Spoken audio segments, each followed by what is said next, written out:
Hello Internet, so nice to see you. One important thing to understand when you want to learn to play chords on the guitar and when you want to move beyond just the usual cowboy chords is that chords on the guitar come in sets. They don't come alone. If you learn one chord, you have learned nothing. You want to learn those chords in sets because they are organized in sets. And once you learn them this way, everything becomes much, much easier, okay? Now, this idea of learning chords in sets could be a bit complex for you to follow at first, so fair warning here. But I'm gonna show you how to do it, okay? And I'm gonna show you what I mean with chords in sets. And I'm gonna show these for two different situations, for a triad and for a minor seventh chord, just because, okay? Those are two interesting kind of chords, okay? But you can do this with any kind of chords, okay? So let's see how it works. First of all, you are playing a chord on the guitar when you are playing the notes of that chord. So I want to start, again, with the triad situation and think I have a C major chord, okay? And the notes in the C major chord are C, E, and G. If I am playing those three notes on the fretboard, I am playing the C major chord. The question is, where do I find those three notes on the fretboard? I can find them anywhere, so it's a good idea to start and restrict yourself to a specific set of strings, okay? Specifically, in this case, I would restrict myself to string number 2, 3, and 4, okay? So the B string, the G string, and the D string, okay? So now, if I do this, and I have this little tablature here, okay? Whenever I can put those three notes on those three strings, I have a C major chord, okay? There are, in some cases, you're gonna have some unplayable position because I could have, I don't know, an E on the second fret of the fourth string, a C on the fifth fret, and a G on the eighth fret, okay? I'm gonna write it in the tablature. That's not a playable position, but I could have 2, 5, 8. Formally, I am playing all the three notes C, E, and G because that's an E, that's a C, that's a G, but in practice, it's very hard to play. I have to tap one note to make it work, okay? So this is not really an acceptable solution, okay? So I'm gonna eliminate it. We wanna have playable shapes, okay? So, again, as long as I have C, E, and G, I'm fine. Anywhere it works. Now, as it happens, one of the easiest positions to find this is the position where I have only all those three strings played at fret number 5. Because this note here, it's a G, this note here, it's a C, and this note here, it's an E. And if I play them, all three of them together, I have those three notes and then played the C major chord. That's where most people stop. They're like, I have my three strings, I have my three notes, I'm playing the C major chord, we are done. No, we are not done. That's the thing, because there is not only one possible solution. There will be other positions that have those exact same three notes, there, on the same exact three strings, but in the different position, okay? And so the idea would be to search around. I'm gonna give you the solution immediately. I'm not asking you to search around. The next solution, it's on 10, 9, and 8. And the next solution, it's 14, 12, 13. In this case, you have C, E, and G. See? C, E, and G. And in this other case, you have E, G, and C. So yes, they're always in a different order, or in a different inversion, if you want, but in a different position. Are there other positions? In a sense, yes, and in a sense, no. For instance, I could find this position here, which is 2, 0, 1, but this position here and this position here are, in fact, the same position, okay? Because they are just the same thing, 12 frets apart. Notice 2 plus 12 is 14, 0 plus 12 is 12, 1 plus 12 is 13. So it's the same thing at the higher octave of the guitar. So those two positions are effectively the same. The same way I could have this position here and move it up 12 frets to 17, 17, 17, which is correct, it's still the same, but I mean, it's the same shape, okay? So we don't really count that or that. We have only 3 actual independent shapes, and the others are the same thing, 12 frets higher or lower. Okay? 3 shapes. There are 3 strings, there are 3 notes, and there are 3 shapes. And because 3 notes and 3 strings, you can put them together this way, this way, this way, and this way. Okay? And so there are 3, when you have 3 notes and 3 strings, you're gonna have 3 different positions. Okay? This works whatever is the set of strings you grab. I could have grabbed the first 3 string, I could have grabbed the last 3 string, I could have grabbed the first 2 string and the 4th string and not the 3rd. Whatever set of 3 strings, you can play those 3 notes and find 3 playable position for that chord. Works every single time. Try it. Okay? It's kind of magic. The idea is that you don't learn only one of those positions, you learn them in sets. So when you learn them, you just simply play them up and down a few times. Okay, they kind of sound like an arpeggio, because it is.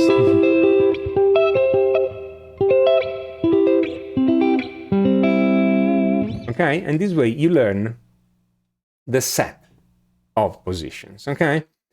And knowing the set, it's always more useful, because the idea is that whenever you're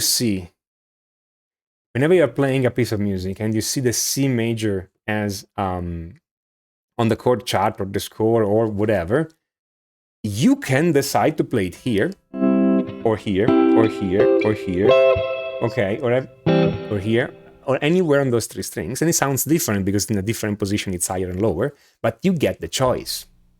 So if you get a chord progression, okay, let's say my chord progression is super simple and it's just C and G. And of course I need to know all the position of the G chord too, okay.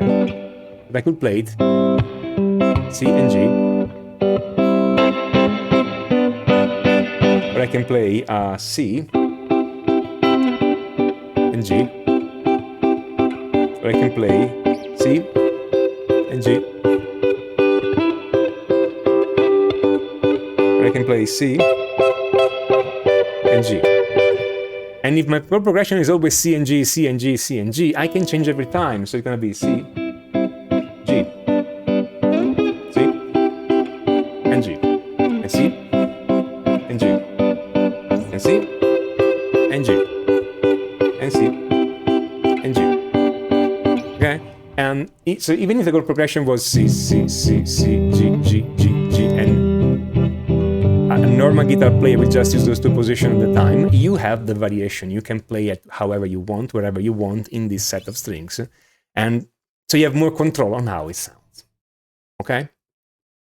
Now, in the case of Triad, you may think, and that's not really useful, right? I mean, it seems to be a lot of work for nothing. Well, when you start seeing these with 7th chords, it starts to become much more useful, because you're gonna find other shapes that sounds better or are easier to play, or you have more shapes throughout the fretboard, so it's easier to move around the fretboard, okay?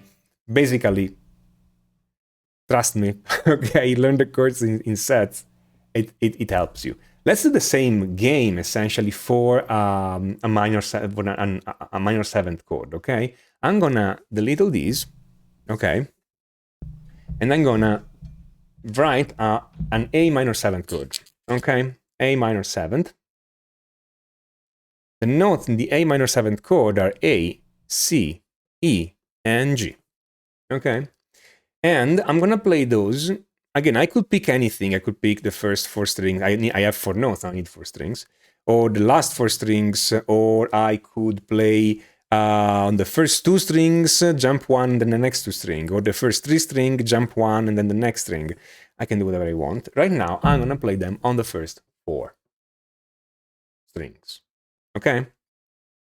And when I do that, I need to find again A, C, E, and G.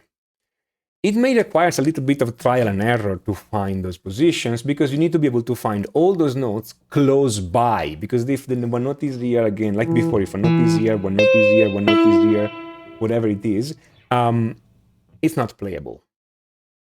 The surprising thing is that whatever chord you pick, you're always going to be able to find and whatever chord you pick, and whatever set of string you pick, you're always going to be able to find a compact shape for it. It's crazy, but it seems to happen every single time, okay? And indeed, you're gonna find very compact shape for those two, okay? So for instance, this is what I was playing at the beginning of this video, and I was playing those shapes. I have this shape here, 2, 2, 1, 3, okay? Really not hard to play.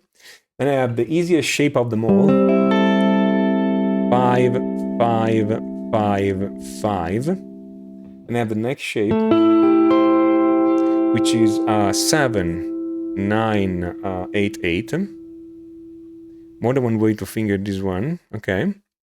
And then I have the next shape, which is 10, 12, 10, 12, okay. And the beauty of it is that this again will work for A minor 7, but if you shift those up and down, this will cover any other minor 7th chord, okay? So, the idea would be to first learn the shapes one by one and find a way to finger them, okay? The way to finger this one, well, there's only one way to finger this one, really.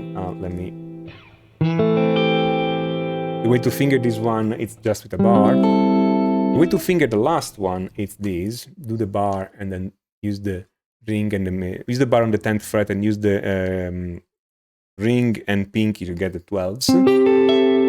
This one, on the other hand, the middle, the shape here can be fingered in two ways. The best way would be to do a mini bar, okay, on 8 and 8 with the middle finger. The index finger gets the 7, the ring finger gets the 9. This is the best way because it's only 3 fingers and you have the pinky free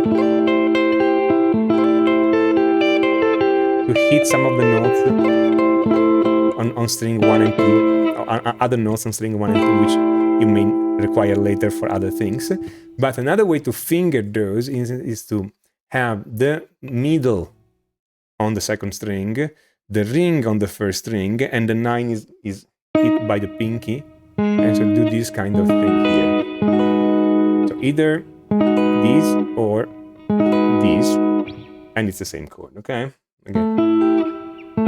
Sorry, I was playing in the wrong fret. It was something strange. There we go. Or this. Okay, and then you notice whenever I play those chords, I have all the same notes. Now, E, C, E, A, C, G, or G, C, A, E, or A, E, G, C, or C, G, A, E. Okay, it's just those notes here with in a different order. Okay, so they are the exact same chord, but in a different position. Why would we do that again? Because we can pick how this whole thing sounds. And honestly, it sounds quite nice when you can move around.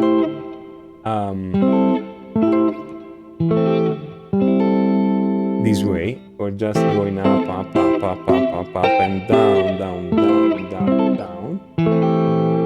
Okay. It is a great technical exercise, it sounds good, and it gives you option whenever you're playing those chords in real life.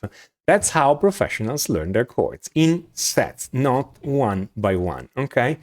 If you want some help in learning those things and in seeing how all these work, I recommend you have a look at my course, Complete Chord Mastery, because Complete Chord Mastery starts with the idea of sets from session 1. We take it really easy and we start with sets of triads, but we also see how to remember those things, how to connect those things in different strings, in different groups of strings, in different string groups, okay?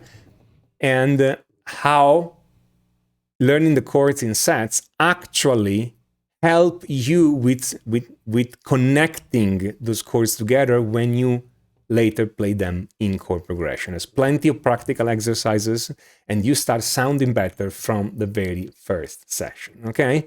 But even if you don't take the course, the suggestion is learn your chords in sets, not one by one, and you will learn your fretboard much faster and you will be able to understand how all this chord thing works much, much better. This is Tommaso Zillia of musicallyforguitar.com, and until next time, enjoy.